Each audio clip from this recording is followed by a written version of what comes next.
திருப்பதி பிரம்மோற்சவ விழாவின் 2ஆம் நாளான வெள்ளியன்று மலையப்ப சுவாமி சேஷவாகனத்தில் திருவீதி உலா வந்து பக்தர்களுக்கு அருள்பாலித்தார். பூலோக வைகுண்டம் என்று அழைக்கப்படும் திருப்பதி திருமலையில் உள்ள வெங்கடாஜலபதி கோவிலில் ஆண்டுதோறும் பிரம்மோற்சவ விழா விமர்சையாக நடைபெறுகிறது. இந்த ஆண்டு வியாழனன்று விழா கோலாகலமாக துவங்கியது.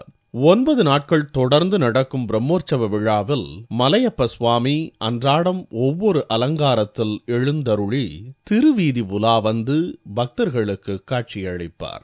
விழாவை ஒட்டி திருமலை முழுக்க வண்ண விளக்குகளால் அலங்கரிக்கப்பட்டுள்ளது. விழாவில் பங்கேற்க உலகம் முழுவதிலும் இருந்து ஏராளமான பக்தர்கள் திருமலையில் குவிந்துள்ளனர்.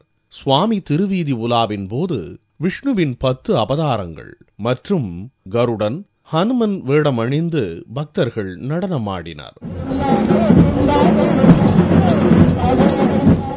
உற்சவ மூர்த்தியான மலையப்ப சுவாமி ஒவ்வொரு நாளும் ஒவ்வொரு அலங்காரத்தில் திருவீதி உலா வருவார். 2ஆம் நாளான வெள்ளியன்று ஒரே மாதிரி வாகனத்தில் 2 முறை திருவீதி உலா வந்து பக்தர்களை பரவசப்படுத்தினார்.